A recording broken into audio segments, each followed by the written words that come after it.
Hola, bienvenido a Lengua, conversaciones con Jorge Velázquez. Hey, bienvenido a Lengua. Hoy tenemos una persona súper interesante con la cual vamos a charlar. A lo largo de 14 temporadas hemos charlado con muchísima gente de España, de México, de Argentina, de Colombia, de Uruguay, de Estados Unidos, bueno, gente de todo el mundo, gente muy diversa. Y en el episodio número 6 de la temporada 12 charlamos con una chica mexicana que vive en Estados Unidos. Ella se llama Lourdes Ron y tiene una historia impresionante. Ella estudió Ciencias de la Comunicación en la Universidad Autónoma de Nuevo León, tiene un diploma en periodismo editorial y es una exitosa empresaria en los Estados Unidos. Pero un día quiso compartir su vida y escribió un libro súper interesante titulado Dolor, Maestro de Vida.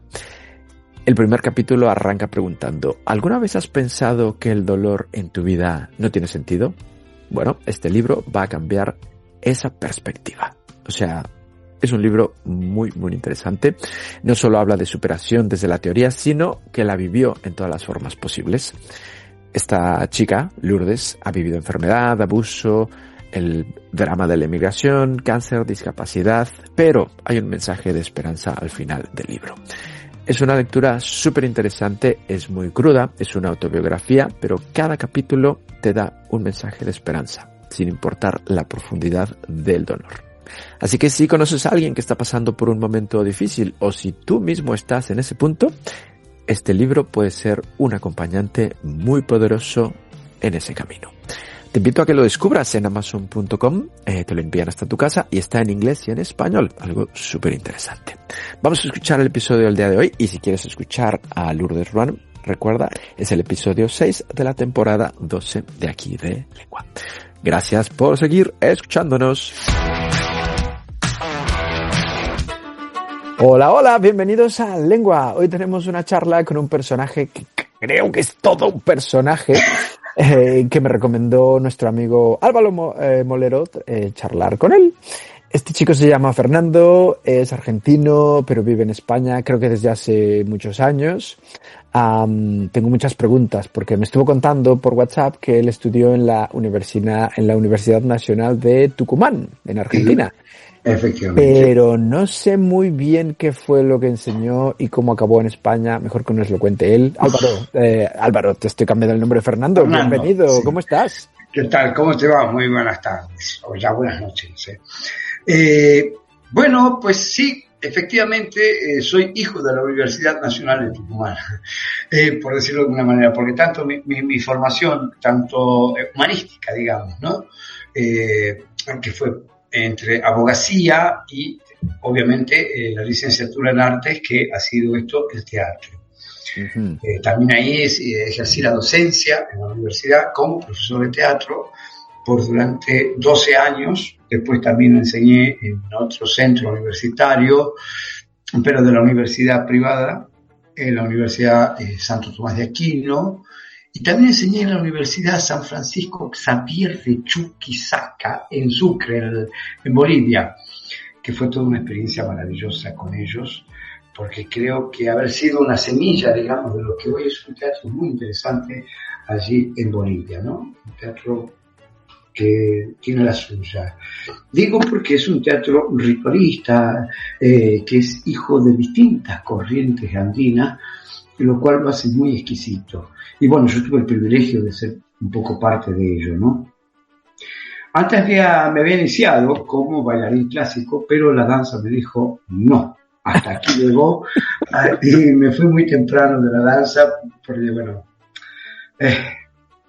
me gusta la danza nada más, pero no sé si la puedo bailar, pero sí me ha servido mucho como formación corporal, ¿no?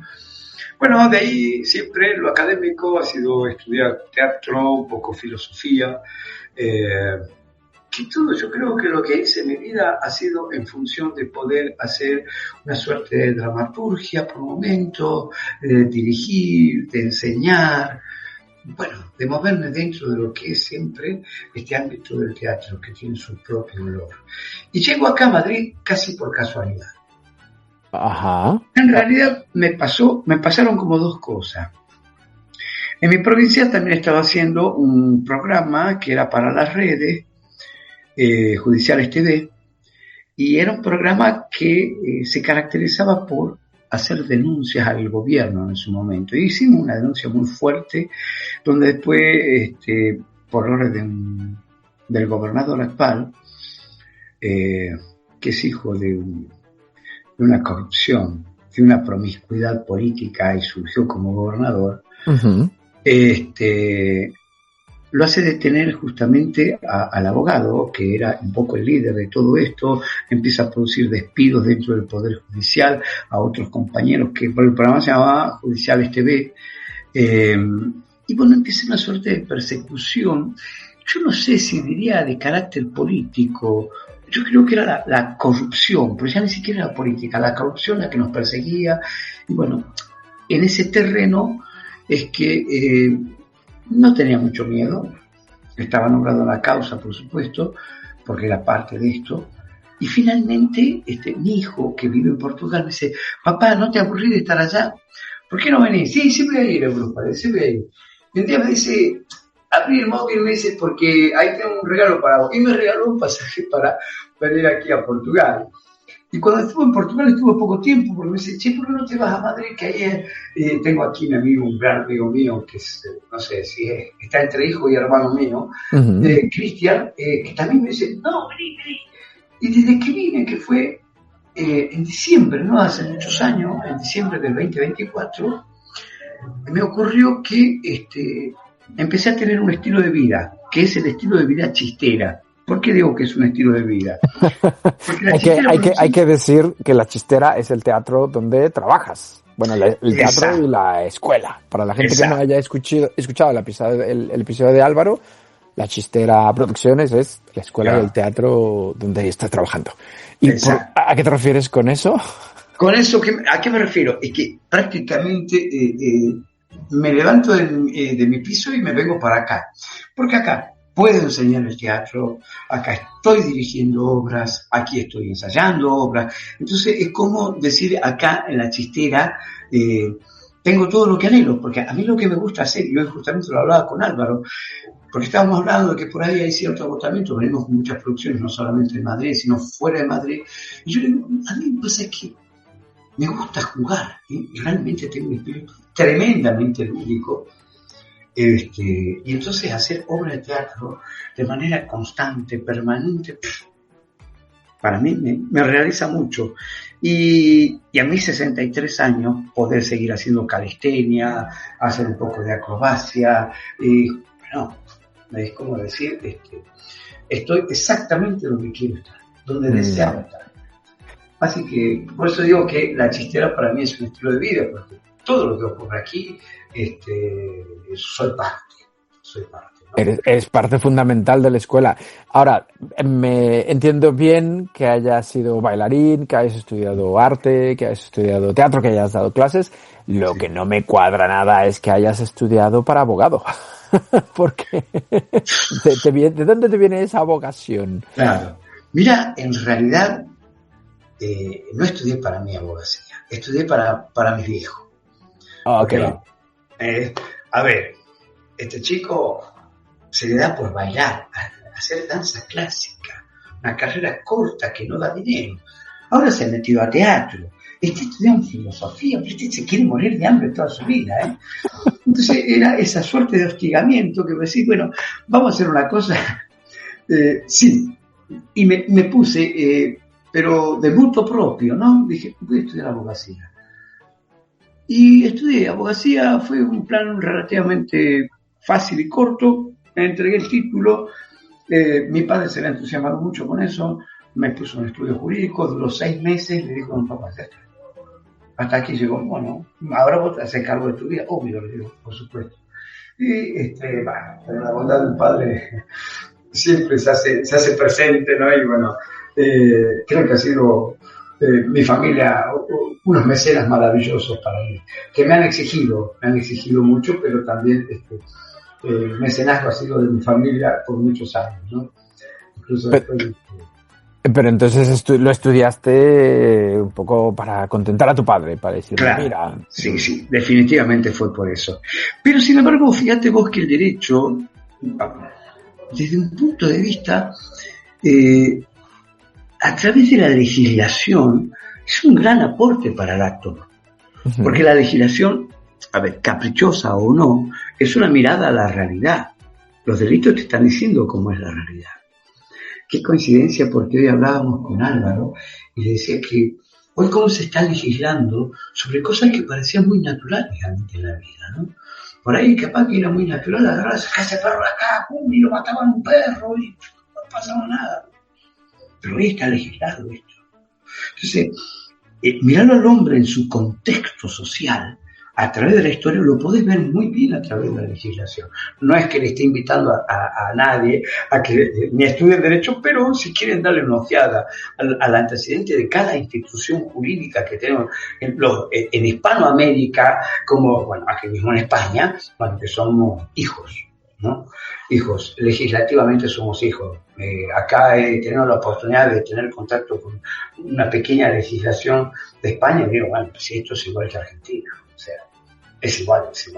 La legislación española y la argentina son familiares. Sí. Tienen el mismo ADN, digamos. Ok. Sí. Entonces, es un aporte para el actor. Todo lo que estudia un actor es un aporte siempre, claro. Bienvenido sea filosofía, abogacía, danza, el movimiento del cuerpo. A ver, el teatro, decía Cicerón, es espejo de la realidad, ¿no? Entonces, ¿desde dónde miras la realidad? Es un tema. ¿Y a qué edad la estás mirando? Entonces, no es lo mismo hacer dramaturgia a los 23 años que después a los 50, ¿no? Es un recorrido del tiempo que a las mismas cosas le das una perspectiva diferente. No digo que una sea más rica que la otra, pero una seguro que cierra más que la otra. Con el paso del tiempo vas comprendiendo o aceptando cosas que por ahí en joven no las querés aceptar, pero que inevitablemente por ahí las aceptás, ¿no? ¿Te sientes a gusto en Madrid? ¿Te sientes como en casa o echas de menos a Argentina? No. Yo soy muy desarraigado, ¿no? Pero independientemente del desarraigo, también me puedo desarraigar del lugar donde estoy de aquí a 4 o 5 meses y digo, ya está, me aburrí, no va. No. Acá, todo, me encanta de Madrid que todos los días es un desafío. Ya cuando salís de tu casa es un desafío. No sabes si te va a tocar un atasco, no sabes si va a llover, si va a caer nieve, si a la tarde va a tener sol. No, a mí me fascina estar aquí en Madrid. Me fascina estar en Madrid, insisto, porque es un desafío que está vivo. A diferencia de lo que por ahí está ocurriendo con la muerte de algunos gobiernos en Argentina, con el nacimiento de otros, es que el artista queda sin poder expresar. O sea, no hay nada, no hay siquiera desafío. Y, por supuesto, el actor en mi país es un tipo que se compromete mucho con lo político, cosa con la que yo no estoy de acuerdo, ¿no? Yo creo que un actor tiene que ser en ese aspecto, por lo menos, mostrarse independiente, poder ser libre. Y en Argentina ha pasado de que han cerrado, por ejemplo, el Instituto Nacional de Cine, han cerrado varias instituciones que tenían que ver con subsidiar a un teatro independiente. Yo te diría que no hay subsidios en estos momentos, ni para el cine, ni para el teatro, y siendo justamente Argentina, cultivando tanto el arte, ¿no? El arte, en el teatro, los argentinos creemos y cuidamos mucho a nuestros actores, ¿no? Uh-huh. Y en esta oportunidad vemos como que hay cierta orfandad estatal con respecto al actor. Y bueno, ahora va a ser la ley de la oferta y demanda, de acuerdo a las nuevas estructuras al actual gobierno de Milei. No hago ninguna crítica, simplemente digo que, bueno, él fue muy claro que la cultura, la educación, la salud, todas estas cuestiones que estaban antes en manos del Estado, hoy van a estar en manos de la oferta y la demanda. Así que, bueno, venir acá y de pronto encontrar un teatro que, bueno, siempre hay teatro, siempre está la chance de hacer teatro, independientemente de que hagas de esto, que te hagas pobre, te hagas rico. En el teatro, el actor no puede estar para esas cosas. No, el actor está para actuar. Y lo demás se viene por añadidura, de eso siempre estoy seguro. Y Madrid acá me trata muy bien. Muy bien. Oye, tengo mucha curiosidad porque sé que eres un apasionado del teatro de Molière. Sí, claro, Jean-Baptiste Poquelin. Bueno, de hecho, estamos ahí en las instancias de hacer próximamente unos cursos específicamente sobre lo que es el teatro de Molière, que se lo también las cosas que más me gustan, ¿sabes qué? Me estoy dando cuenta que las encuentro, como decía Picasso, yo no busco, yo encuentro. Y de pronto encontré a Molière como una totalidad de lo que es la comedia. Y cuando hablo de la comedia, hoy justamente una chica me preguntaba, pero en Molière no está la tragedia. Sí, es que la tragedia es comedia y la comedia es tragedia. Molière describía fundamentalmente a quién sería el momento de su dramaturgia, al ser humano de su época. Y hay una descripción de lo que son en los personajes de Molière, que es tan vigente en el tiempo y en el espacio, que uno hoy mismo puede reconocerlo a Argan, que era un hipocondríaco, a Alceste, que era un misántropo, la misma sociedad que él describe en el año 1600, en el pleno preciosismo parisino, francés, hoy la encontrás en todo el mundo. Un tartufo, oh, por Dios. Entonces, están vivos, y Molière lo único que fue mirarlos. Y hay otra cosa que es interesante. Molière también era abogado. En aquella época había que estudiar latín y leyes y ya estaba, rendía y con eso. Pero también pertenecía a la cofradía de los tapiceros. De hecho, su padre era tapicero del rey. Y Molière, cuando muere, a su muerte, su nombre era Jean-Baptiste Poquelin II. Y el padre le heredaba esta suerte de ser, era un funcionario del rey. El tapicero era el último hombre que se encargaba de todo lo que era la tapicería del rey, incluso en algunas ocasiones del camisón. Ese hombre que estaba sentado en la puerta esperando que el rey se levante, lo que sea. Y Molière despreció, por supuesto, ese título y le dijo, no, te lo entrego, yo no lo voy a hacer. Y dicen, en el caso de John Palmer, que es un buen biógrafo, que el nombre de Jean-Baptiste Poquelin lo corta, lo saca y por Molière para no justamente perjudicar a su padre. Porque ser actor en aquella época, y siendo Jean-Baptiste Poquelin I, el padre de Molière, un burgués muy adinerado, con mucha influencia, sentía que su hijo sea actor, se vuelva actor, era realmente una vergüenza, ¿no? Por eso el nombre de Molière, de Jean-Baptiste, que pasa a llamarse Molière. Es apasionante la vida y los personajes, insisto. Fíjate vos que irónicamente él comienza a escribir de la época de Racine y comienza a escribir, pero como dramaturgo era un fracaso. Pero gracias a Magdalena Béjart, que es la mentora de él, muchos le atribuyen que era solo la amante. Mentira, no fue amante, fue la mentora, la amiga. Él encontró mucha protección en una mujer, en una pelirroja de ojos azules, que pertenecía a una familia de saltimbanques parisines, que eran bastante de esas familias raras, digamos, que estaban en la calle. Molière siente una profunda admiración y fascinación por la persona de Magdalena. Magdalena que seducía, y Molière cae preso de su seducción, no en lo sensual, sino en la admiración a la mujer de Magdalena. Y bueno, se asocian, y él toma los personajes de la comedia del arte y lo que hace es darle, porque los personajes de la comedia del arte eran una improvisación. Entonces lo que hace Molière es proponerle a estos personajes un texto. Y ahí empieza a surgir la comedia. Hay una cosa muy interesante de Molière que una vez le criticaban en la escuela de los maridos, creo, que le decían que, bueno, que no obedecía ninguna regla literaria, que era medio un desastre lo que hacía. Y él supo decir que si el tonto y el sabio se ríen en la misma escena, por lo mismo mi trabajo ya está logrado. Y eso también es fascinante, porque la verdad que como un comediante, decir que, como dice, el tonto y el sabio se ríen de lo mismo, bueno, es la virtud del comediante. Entonces, bueno, Molière tiene muchísimos aspectos maravillosos. Y bueno, tiene una gran influencia en Tirso de Molina también cuando escribe a Don Juan, o El convidado de piedra en este caso, ¿no? Sí, por supuesto. ¿Tú entonces crees realmente, como decía él, que el teatro es un reflejo, una sátira de la sociedad? Sí, pero sí él lo ha hecho, lo ha satirizado permanentemente. Habían dos tipos de comedia, ¿eh? Una comedia que era la que criticaba a la corte y era alentada justamente por la nobleza de Francia, que le decía, quiero que hables de la corrupción, quiero que hables de... Y ahí está, cuando él habla de la corrupción, los personajes de Molière, por ejemplo en El Misántropo, son personajes de la nobleza. Y ahí la comedia no es tan cómica. No es una comedia exactamente cómica.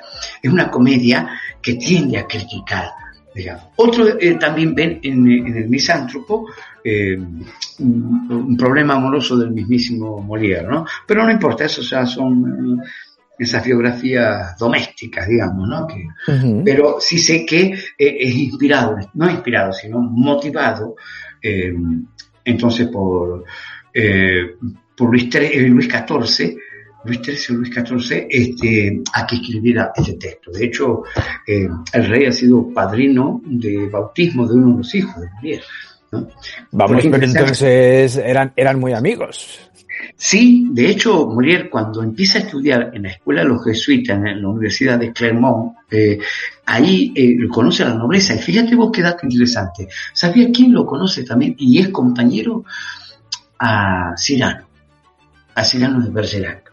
Personaje que efectivamente existió, y de hecho en la obra de Rostand de Cyrano lo nombran a Molière, porque Cyrano y Molière llegan hasta amigos, y también llegó a ser amigo de gente de la nobleza. Entonces Molière no era un burgués común y corriente. Él vivía en lo que se llamaba la Casa de los Monos, que era una casa que en Saint-Honoré, que era unas casas cuyas columnas tenían unos monos que iban subiendo. De ahí se conocía que era la Casa de los Monos, pero además porque el padre, al ser tapicero, también vendía género. Y era un burgués de muchísima influencia, muy culto, que se había casado 3 veces y siempre estaba enviudando. También acá en Mala de Magín se puede ver justamente esta influencia de su mirada, es decir, cómo las mujeres morían al parir y los hombres seguían casándose, y siempre con jóvenes, mujeres mucho más jóvenes, ¿no? Bueno, no es algo que haya ocurrido solamente en 1600, ¿no? Y bien, un poco lo que decía antes, que Molière sí, efectivamente tenía una gran penetración en la nobleza, ¿no? Y también escribió algunas musicales, y su amigo, socio y cuasi estafador era Lully, que era el que componía las músicas para las obras de Molière. Yo creo que hay una muy buena biografía para los que estén interesados, que es en la de John Palmer. John Palmer toma la biografía de Molière justamente de los diarios de Lagrange. Lagrange era un actor de la compañía de Molière. Y ahí anotaba todo. Incluso cuando muere Magdalena Béjart, es impresionante esto, cómo lo ilustra la muerte de una de las columnas del teatro de Molière, Magdalena Béjart. Perdón. Y dibuja un rombo simbolizando un cajón de muerto en una página negra y no dice más nada. Magdalena Béjart, antes de morir, renuncia a su oficio de actriz. ¿Para qué? Para poder ser enterrada en el cementerio de París. Porque fíjate qué suerte diferente tiene después Molière, a los 53 años creo que muere. Él no logra renunciar a esto. Y entonces, ¿qué ocurre? A él lo entierran, sus restos pasan en el cementerio detrás de la cruz. Detrás de la cruz, ahí estaban enterrados todos los espurios. La gente que no iba a ser recibida en Tierra Santa. Y por lo tanto, carecían de ser los que ser causantes de derechos sucesorios para sus familiares. Entonces, Armanda, que era hija de Magdalena, porque Molière se casa con una hija de Magdalena, de su socia, era varias veces menor, que en ese momento decía, pero ¿cómo puede ser que se case con su propia hija? Es que no eran amantes Magdalena, o si no, lo dejaron de ser. Y Armanda en realidad era hija de Magdalena y de un conde. Cuando Magdalena Bejar queda embarazada, lejos de asustarse porque estaba embarazada de un conde que iba aquí, no, ella fue y le golpeó a la puerta de su casa, delante de toda su familia, y le dijo, estoy embarazada de tu hijo. No, bueno, lo que vamos a hacer es lo siguiente, me vas a dar tanto, no sé qué dinero arregla con él, y además vas a ser el padrino de bautismo de mi hijo. Era una mujer de muchos cojones, para decirlo. Sí, de armas tomar. Sí. Y entonces Molière se casa con la hija de él, y como él va a ser enterrado detrás de la cruz, y como causante no podía darle derechos sucesorios a la mujer, a Armanda, entonces Armanda empieza a hacer todo un trabajo de averiguaciones jurídicas, etcétera, con el único objetivo de que reconocieran de que él tenía derecho a estar enterrado en Tierra Santa, en el cementerio, y que por lo tanto podía ser causa de la sucesión. Y acá viene algo interesante. Molière, sin embargo, pese a que firmaba como Molière, en honor a su padre, firmaba como Molière Tapicer du Roi, como seguía en su sello diciendo que era tapicero del rey. Entonces dice, este sello es oficial de Molière, y acá no dice que él sea actor, él era tapicero del rey. Y entonces esto lo reconocen y le permiten, justamente, los restos quedan ahí, pero se le hace ahí un monumento a Molière que está obviamente en el cementerio parisino, y ahí está, cerca de él está, no es Racine, no me acuerdo, Corniel, está Corniel, y después está, aquí no me puedo acordar ahora, un cantante de rock. Morrison, Jim Morrison. Jim Morrison, claro. Ahí está, ahí ese trío está ahí. Y fíjate vos que irónicamente Jim Morrison es uno de los discos que yo recomendaría, porque para mí es una de las músicas muy fuerte, ¿no? Lo que es estar bajo los comienzos del efecto de algo, y me parecía, wow, digo, qué tremendo lo que estoy escuchando, me gustaba mucho, pero bien. Es una visita obligada a París, me parece, ese cementerio de personalidades, porque aparte de que ahí está Oscar Wilde y Edith Piaf y demás, el cementerio sí es súper bonito. ¿Tú crees que, porque Molière vivió en los 1600, estrenó varias obras en 1650 y 60 y tal? Sí, te diría que de 1600, a ver, déjame que te diga casi con exactitud, desde 1640, por ahí podés encontrar todas las obras de Molière. ¿Sí? ¿Tú crees que después de tantos años el teatro de Molière sigue siendo de actualidad? Sí. Es que el hombre no ha cambiado. Nada más que ahora está legislado de otra manera. Es mi tesis. Y te diré que es una tesis muy molieresca. ¿Entendés? A ver, una de las cosas que dice en las tantas versiones del Tartufo, dice que es tremendo y es real. Se ha puesto de moda, dejó de ponerse de moda la virtud, se ha puesto de moda la hipocresía. Es aceptada, socialmente es aceptada. Y cuanto más hipócrita, más halagado es. Lo dice el Tartufo. Te digo una cosa, a ver, no soy no sé cómo expresarlo, pero sí creo que hay mucho eufemismo en algunas cosas. Y todos sabemos que es un eufemismo, pero convenimos en aceptarlo. Cierto. Entonces, obvio que Molière lo ha descrito al hombre. Describir al parisino del preciosismo francés, creo, sin lugar a dudas, que es... Fíjate vos que la primera obra que escribe Molière es La preciosa ridícula. Y aquí hace algo interesante Molière. Se quita todo disfraz, máscara, y va a trabajar prácticamente con la cara descubierta, solo con maquillaje de mimo. Y en las preciosas ridículas se refiere al preciosismo. El preciosismo en esa época hace una deformación de la lengua tremenda, que en las tertulias se las solía utilizar a esta deformación en aras de un preciosismo ridículo, extravagante, en donde, por ejemplo, uno de los sirvientes dice, no me acuerdo el personaje ahora, el nombre, Magdaleno, no me acuerdo todos los personajes, pero dice, tráeme las comodidades de la conversación. Y van a tener una tertulia. Claro, y la sirvienta se queda y mira al público y dice, ¿por qué? ¿Qué es esto? Que me traigáis las comodidades. ¿Cuál era la comodidad de la conversación? La silla. ¿Entendés? Sí.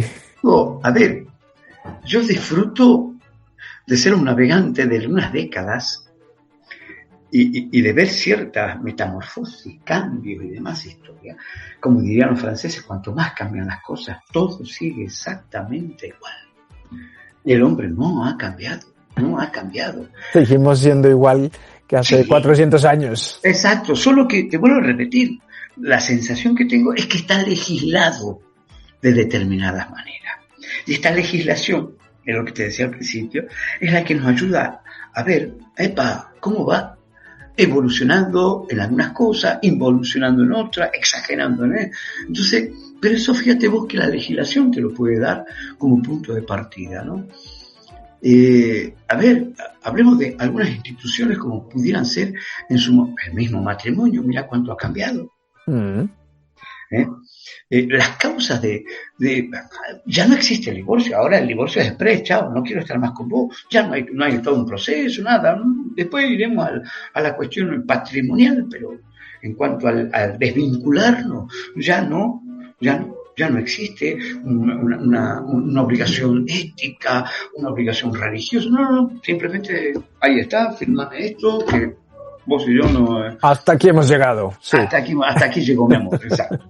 Entonces, insisto, y si nos vamos al derecho romano, el hombre tenía derecho, por ejemplo, con el sine manum, de repudiarla a la mujer. Y ni siquiera hacía falta que le devuelva la dote. O sea, volvemos, entonces es una rueda que va, que vuelve, que va, el eterno retorno, diríamos. Estás escuchando Lengua, conversaciones con Jorge Velázquez. ¿Cuál sería tu obra favorita de Molière? Porque tiene clásicos como Don Juan, El misántropo, El avaro, El enfermo imaginario. Claro, bueno, El enfermo imaginario me fascinó hacerla, me encanta. Cada vez que pueda dirigirla, lo disfruto mucho hacer. Uh-huh. Pero la obra que más adoro de Molière es El misántropo. El misántropo. Tal vez porque un poco, hasta por ahí me siento identificado con Alceste, que es el personaje principal, el misántropo por excelencia, ¿no? Uh-huh. Y es el que más denuncia a la sociedad. Vos imaginate, en el año 1600 ya hablaba de que a la hora de cubrir una vacante en la corte, ¿a quién le vamos a dar ese lugar? ¿Al más honrado, inteligente, preocupado, comprometido con su sociedad? No, ese sería un pelele. ¿A quién se la vamos a dar? Se la vamos a dar al mordaz, le vamos a dar a aquel que sabe hacer negocios bajo la mesa, aquel que sabe distribuir la riqueza. Pero entre nos, ¿entendés? O sea, ¿esto está escrito en el año 1600? Sí, está escrito en el año 1600. O, por ejemplo, La Femme Savante, Las mujeres sabias de Molière. Es una obra en donde la mujer cuestiona el matrimonio. ¿Cómo puede ser que la aspiración de una mujer? Primero dice algo maravilloso. Dice, ¿qué es la belleza y la juventud? Adornos muy baratos se caen con el tiempo. ¿Qué es lo que debe llevar a la mujer? Una luz que alumbra con el paso del tiempo. Dice, es lícito. Pero mira qué pregunta. Si es lícito a una mujer desear estar bajo la potestad de un hombre, rodearse de mocosos y atenderlo solo a él, pero te estoy hablando del año 1600, ¿no? Y esto Sí, parece sí, un discurso del año pasado. Ajá. Entonces, de pronto decís, ¿qué pasa con Molière, no? Y bueno, es ese. Por eso, de a poco lo fui descubriendo. Y como te decía, fue muy accidental porque fui a ver en 8 milímetros una película, allá, hace ya varias décadas atrás, Sí. una película.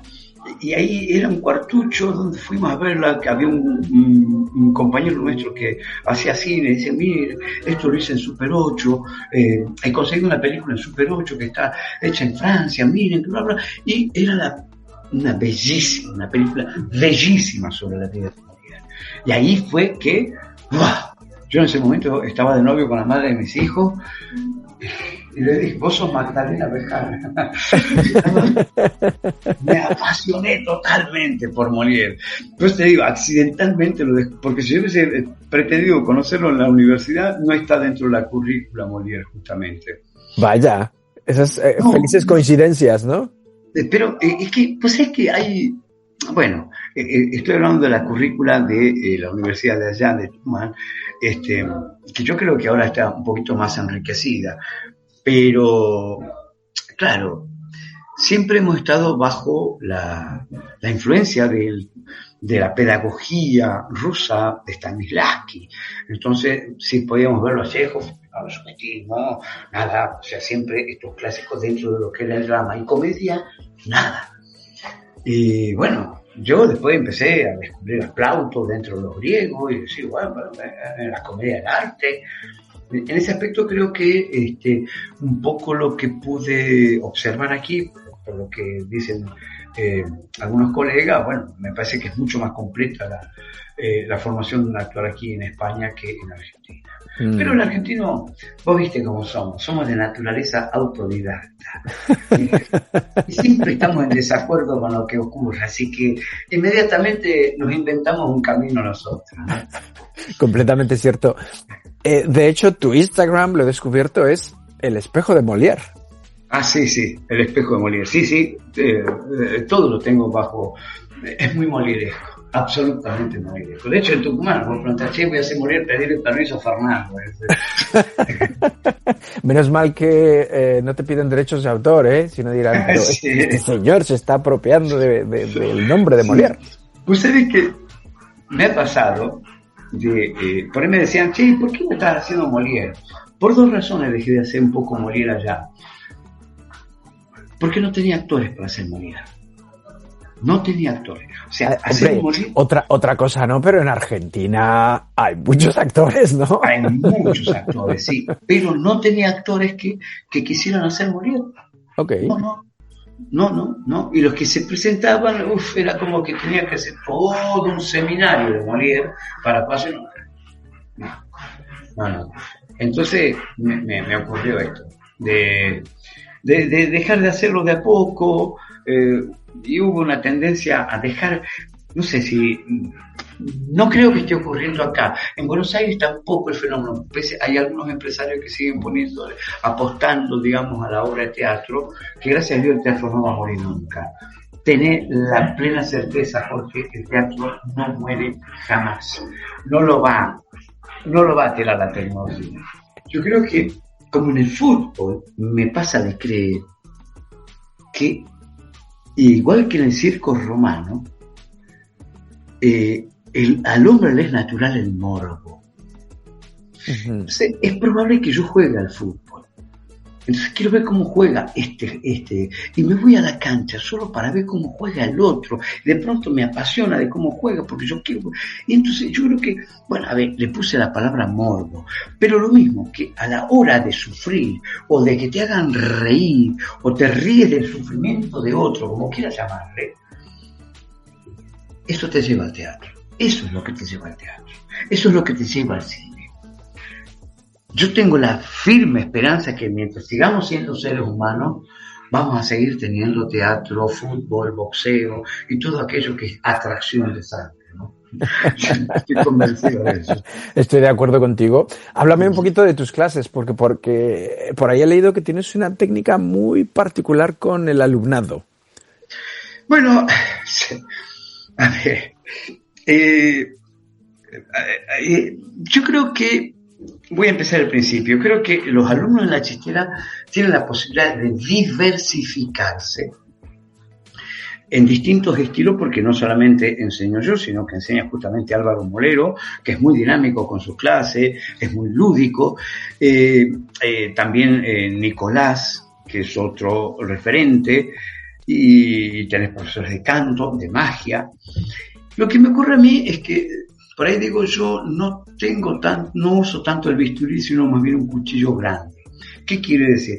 La primera experiencia de la gente conmigo es la de que puedan vivenciar cuál es el oficio del actor. Porque la gente por ahí, a ver, los interesados por ahí creen que es fácil subir al escenario. Y cuando empezás a decir, no, por ahí no, porque me estás mintiendo. Y empezás a exigir una verdad. Y empezás a exigir una pequeña verdad y una acción, ya es todo un conflicto.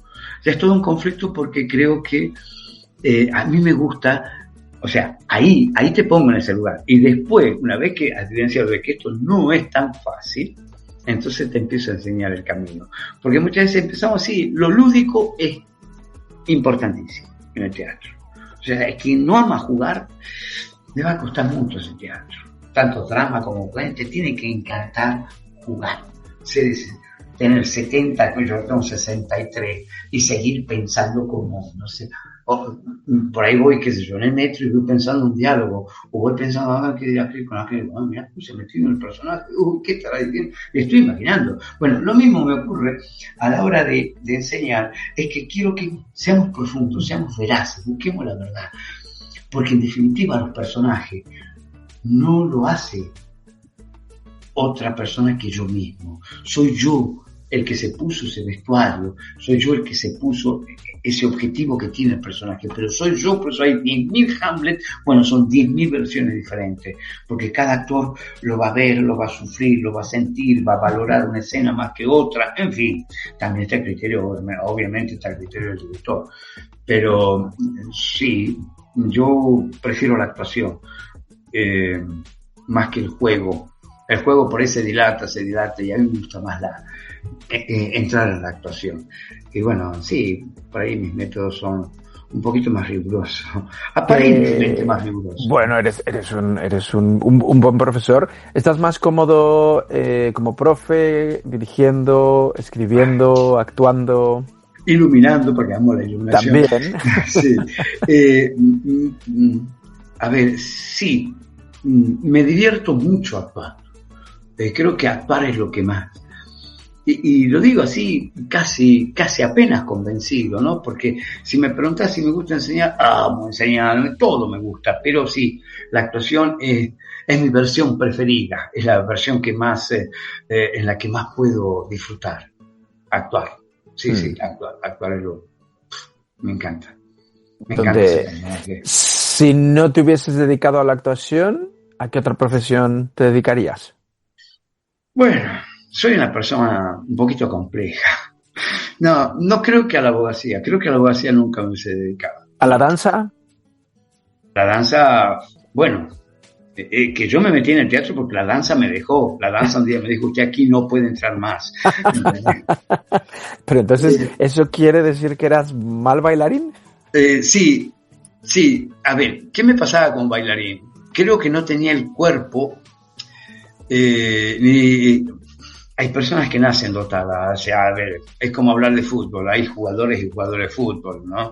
Entonces, bueno, yo era de los que iba a estar sentado, y en la danza me pasó un poco lo mismo, no tenía ese talento, esa áurea que tiene un bailarín, no, yo la buscaba, la quería cultivar, pero si no la tenés, no la tenés.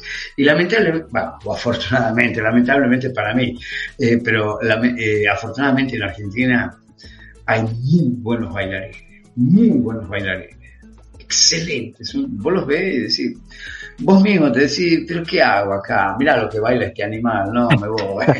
Sí, o sea, son chicos que están hace, qué sé yo, 1, 2 años, bueno, son jovencitos, tienen 15 años, pero ya saltan y giran a la altura de la cintura, lo ves que... sí, ya está, yo me voy acá, me voy al gimnasio mejor. ¿Y por qué? Entonces, Pero entonces tampoco hubiese sido bailarín. No, por falta de talento, pero por ejemplo sí me gustaba mucho el rugby, de hecho me sigue gustando, mucho más que el fútbol, o sea, yo soy más hincha de los Pumas que de la selección argentina. Uh-huh. Y sí, el rugby fue una pasión muy fuerte para mí, creo que por ahí hubiese habido un camino también interesante, pero, ¿por qué te digo que soy una persona un poquito compleja? A ver, danza, rugby, porque yo estuve en el seminario y estaba convencido que iba a ser cura alguna vez en mi vida. ¿En serio? Sí, en serio. Uh-huh. ¿Y qué pasó? Bueno, pasó que el mundo me sedujo profundamente con el teatro, con la cultura y con demás cosas, pero en realidad sí, para mí era un romance muy fuerte, muy fuerte. O sea, para quienes hayan pasado por ahí o estén en ese lugar, ya saben de que estoy hablando de un amor maravilloso, ¿no? O sea, genial, completo. O sea, no importa lo que te pase, siempre va a estar alegre. Esa era la sensación que tenía yo cuando estaba incluso en el seminario, y aún hoy la conservo, ¿no? No importa lo que me pase, estoy alegre, gracias a Dios. Siempre creo que me sucede. Eso es importante, eres una persona positiva. Bueno, sí. Esta pregunta ya te la sabes, nos tienes que recomendar una película, un libro, una serie y un disco. Bueno. ¿Por dónde empezamos? Mirá, me ha costado mucho decidirme por la música, pero voy a ser honesto y sincero conmigo mismo. Uh-huh. Primero amo, y soy un cultor de Bach. Yo sé, es como que por ahí... Y después me decís, bueno, pero algo un poquito más popular. Bueno, algo más popular. Y después me viene... Piazzolla a la cabeza, porque es lo único que escucho, entonces, es como que digo, y bueno, Jim Morrison también lo recomendaría, por ejemplo, para el que quiere indagar en lo que, por ejemplo, ha sido el antecedente del rock progresivo, Uh-huh. Yo lo recomendaría a Jim Morrison. Y bueno, la verdad es que en ese aspecto no tengo más... Después sí, me gusta escuchar, pero 5 Pero bueno, tú te quedas con Bach. Sí. Bueno, nos quedamos con Bach. ¿Con cualquier pieza de Bach o hay alguna especial que te seduzca? Bueno, una de las preferidas mías, porque las utilicé en teatro, es la apertura número 1 para cello de Bach, que es bastante popular, así que la pueden escuchar tranquilamente. Ok, la buscaremos, sí. Fenomenal. ¿Eres de series? Bueno, acá series yo todavía más he visto las que me han frustrado, pero sí, creo que, a ver, de habla española, te diría, El Marginal en Argentina anduvo muy bien. Sé que yo a Casa de Papel no la vi, te digo honestamente. Todo el mundo me habló, sí, creo que vi un pedacito, digo, bueno, ya está. Pasa que las series tampoco me terminan de gustar. No eres de series, pero seguramente nos vas a recomendar un buen libro. Bueno, no quiero frustrar a nadie. Pero sí, no, pero te pones muy serio con el tema del libro. Sí, porque yo leo muy poca ficción, o no leí ficción. Uh-huh. Pero sí les recomiendo, en serio les recomiendo los textos de un gran fenomenólogo francés, Jean Baudrillard, y el texto se llama Estrategias Fatales o Crimen Perfecto, el otro texto. 2 textos muy importantes que los compré incluso en la década no sé si los compré en el 90, mirá lo que te voy a decir. Uh-huh. Ella hablaba ahí de las estrategias fatales. Y era toda una descripción a una posmodernidad en la que estábamos comenzando a querer descubrirla en este imperio de lo efímero, de todo lo que es pasajero. Claro, Baudrillard dice algo muy interesante en este texto: el futuro de la riqueza va a ser tecnología y servicio. Y más que de la tecnología, al principio hablaba de la ciencia, y en Crímenes Perfectos, que ya te digo cuál es la tesis de Crímenes Perfectos, es maravilloso. Yo les imploro que lo vean, porque vamos a poder comprender mucho esta contemporaneidad, vamos a poder comprender muy bien, o la mirada de Baudrillard, que dentro de la filosofía está en las ramas de la fenomenología.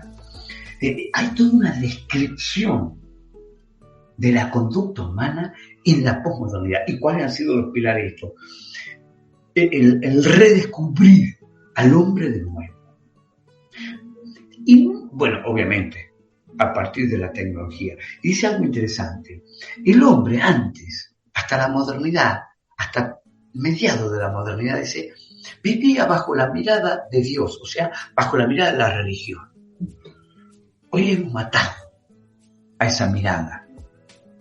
Y el hombre ha quedado lamentablemente bajo la mirada del hombre. Súper interesante, ¿eh? Se pone interesante. Claro, matamos el absoluto. Matamos lo absoluto. ¿Y qué hacemos? Quedamos bajo la mirada nuestra. Y ahí dice, y bajo esa mirada, fíjense, y viene el texto, y ya no me quiero poner intenso con esto, el Crímenes Perfectos. Crímenes Perfectos habla sobre la historia y el relativismo, ¿no? Dice, ¿y cuál es el crimen perfecto? Cuando la víctima y el victimario se confunden. No saben quién es la víctima ni quién es el victimario. Y ese es el hombre en esta contemporaneidad, dice. ¿Por qué? Porque está matando a su propia historia. Cuando el hombre a veces, lleno de pánico, se quiere reconocer, vuelve a la historia y dice, por favor, resucita y decime quién soy porque no sé a dónde voy. Y es una crítica o una mirada al actual relativismo que hay en todo, ¿no? Ese revisionismo permanente que hemos hecho a cambio de un nihilismo, digamos, ¿no? Porque no hay nada, no es que yo te diga, mirá, Jorge, en realidad vos no sos hijo de tu padre, vos sos hijo de no sé de quién. Bueno, sí, pero pará, que a mí me ha formado esta gente, yo me siento hijo, no me joda la vida, hombre, ya está, dejamos que siga ahí. Bueno. Pues entonces hay que leer esos textos fundamentales. Sí, Crímenes Perfectos y Estrategias Fatales de Jean Baudrillard. Okay. Ahora, ¿qué película nos vas a recomendar? Bueno, sí, voy a recomendar una película que les va a interesar. Es una historia que ocurre en la década de 1980. La música de esta película la hace Es Expreso de Medianoche, una película dirigida por Alan Parker. Es un hecho verídico sobre un estadounidense que pretende traficar droga y es detenido en Estambul. Y a partir de eso podéis ver todo lo que ocurre dentro de la privación de la libertad, dentro de lo que lo que me asombró esta película es la locura. La locura por la falta de libertad. Te pueden faltar muchas cosas, pero cuando te falta incluso la libertad psicológica, es la película que a mí realmente me ha asombrado. Yo era muy joven cuando la vi, claro, y sigue aún presente en mi cabeza y apelo a esa película muchas veces como metáfora en algunas cosas, ¿no? Giorgio, no me acuerdo el nombre, bueno, discúlpenme, estoy ya... Es un director griego, ¿no? No, Alan Parker. Ah, ya sé cuál. Sí. Lo que quería acordarme era el nombre del Giorgio, bueno, es italiano, el que hace la música, porque es música techno. Y te estoy hablando del año 1979, cuando se compone ese tema. O sea, eso es lo que yo por ahí le digo, chicos, escuchar Expreso de Medianoche es el antecedente de cualquier música techno de hoy.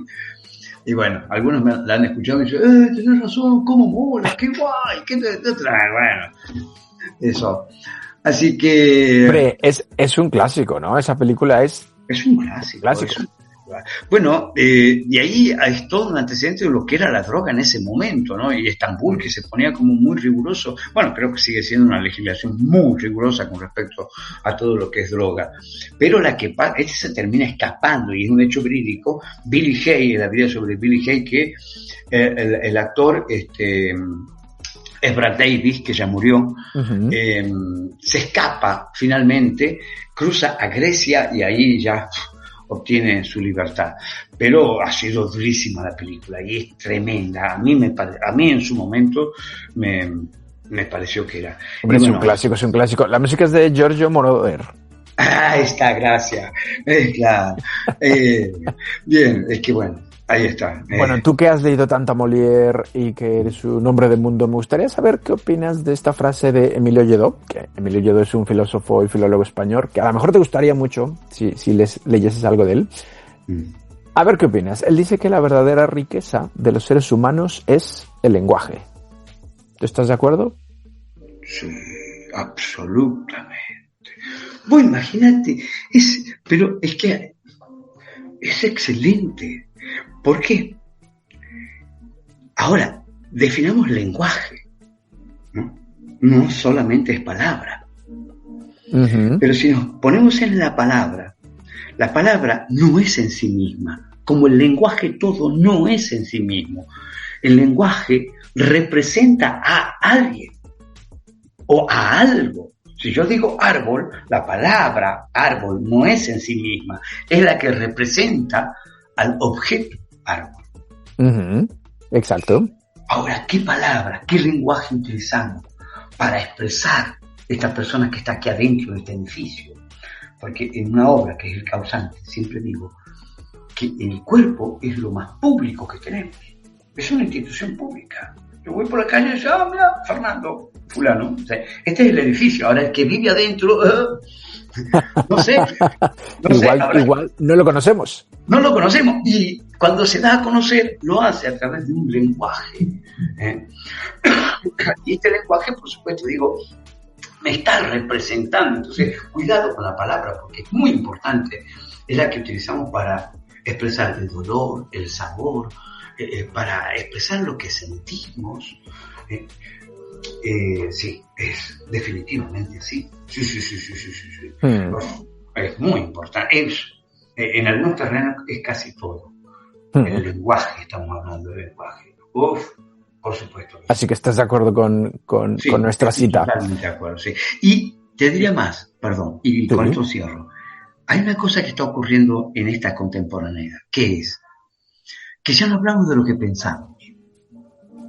Todo el mundo habla de lo que siente. Yo digo, ¿será real esto de que me decís lo que siente y no lo que piensa, o ya te has confundido entre lo que pensás y sentís? ¿O es que ya bueno, ese es un tema maravilloso, ¿no? Que ya no pienso, ahora siento aquello. Antes decíamos, mira, yo pienso que, y hablabas de una razón a otra, ahora pareciera que vamos a hablar de sentimiento con otro sentimiento, que es diferente, o es una metáfora, no sé. Sí, pero para hacernoslo mirar, sí, interesante. Fernando, dime una cosa, ¿te gustan los juegos? Sí, o sea, lo del calamar no, pero algunos juegos sí me gustan, claro. Mira, este juego te va a gustar porque es un juego de palabras. Yo te digo una palabra, tú me respondes con otra palabra, solo una y la primera que se te ocurra. Por ejemplo, si yo te digo Argentina... Casa. Perfecto, así de sencillo. Claro. Venga, vamos a ello.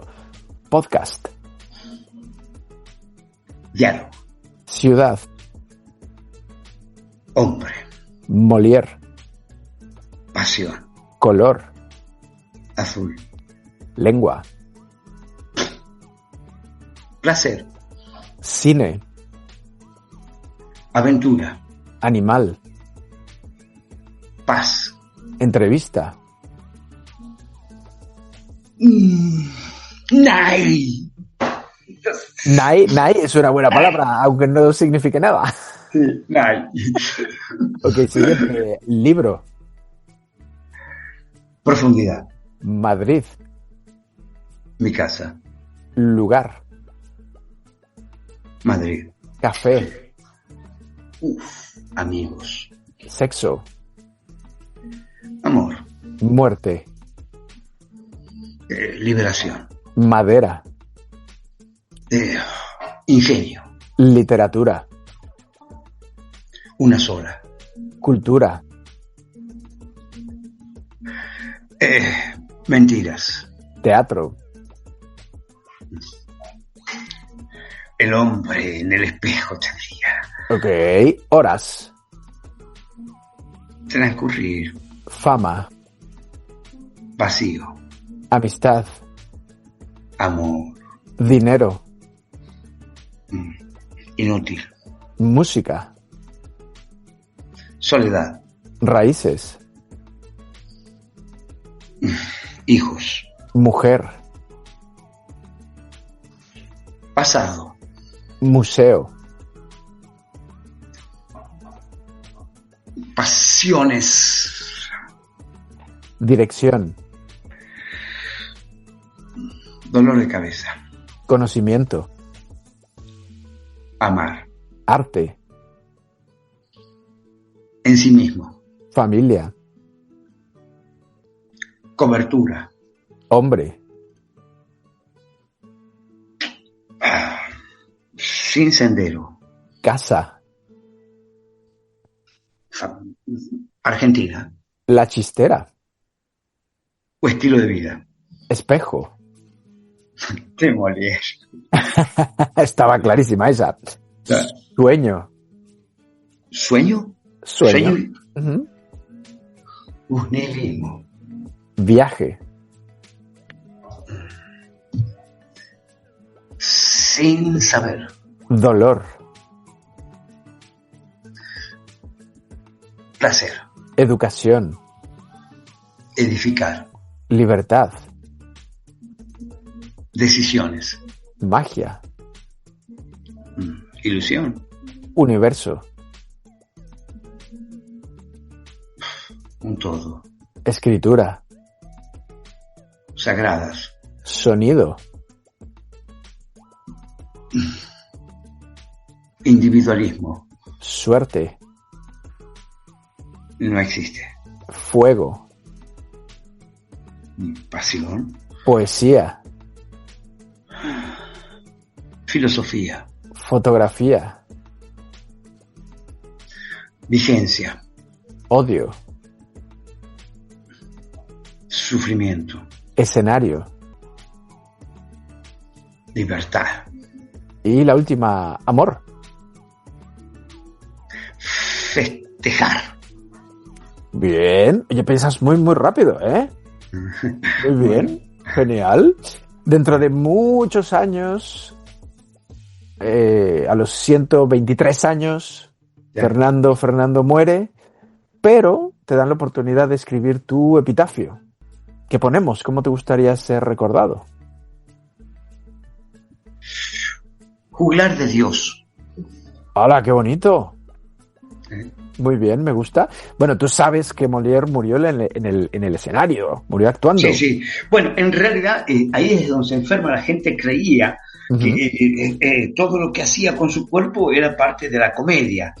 Y ahí él tenía tuberculosis, pero además se estaba agravando con un problema estomacal. Cuando llega a su casa, su mujer, que no lo quería mucho, le da una sopa de cebolla y momentos después, antes de que llegue el médico, muere.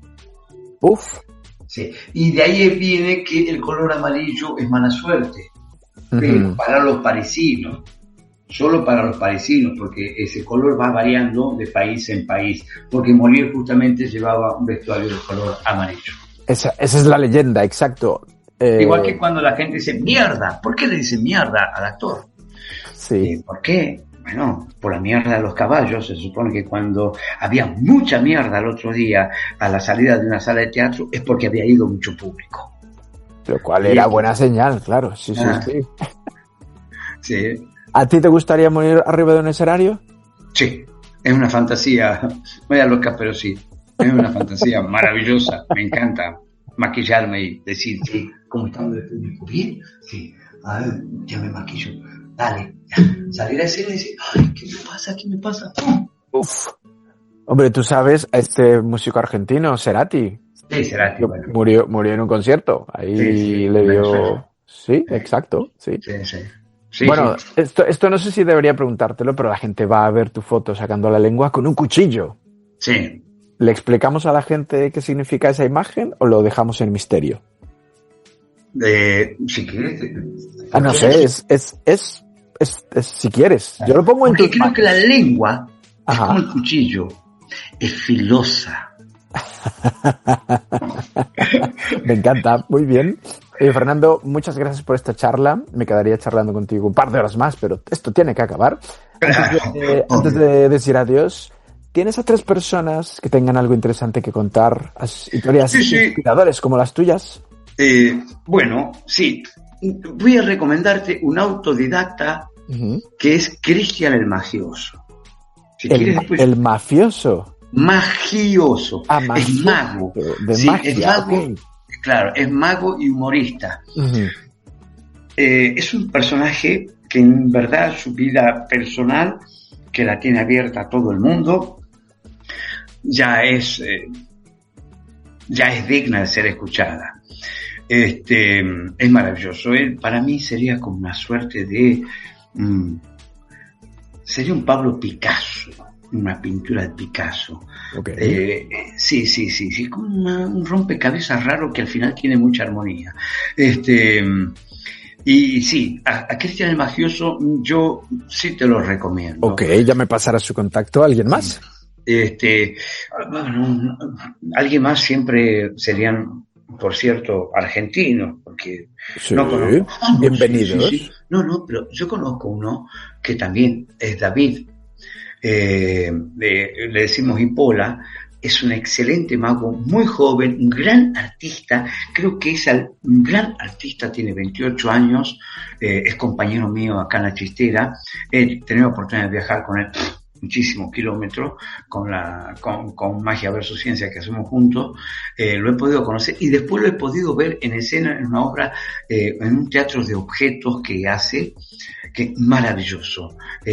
Un hombre muy sensible, muy, muy delicado, muy exquisito de escuchar, es Hipola. Fenomenal.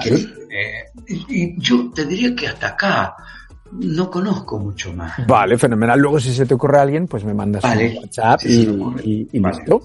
Fernando, ¿cómo te gustaría terminar la entrevista? Con un abrazo, pero bueno. Bueno, ya nos conoceremos. El abrazo es fundamental. El abrazo y el beso entre hombres es muy natural entre nosotros. Bueno, ¿sabes qué es lo que le propondría a la gente? Que vean qué hay detrás de la realidad, que es a veces una metáfora de la verdad. Pero buscar la verdad es buscar aquello que es. Y muchas veces cuando buscamos aquello que es, ¿sabes a qué encontramos? Al amor. Wow, es la mejor manera de terminar esta entrevista. Bueno, gracias. Fenomenal. Sí. Pues otro abrazo, aunque sea virtual, ya nos conoceremos en persona y nos daremos un abrazo. Muchas gracias, Fernando. Gracias a ti. Chao. Chao. Gracias por habernos acompañado en este viaje a través de una historia inspiradora e interesante. Te esperamos la próxima semana, aquí, en Lengua.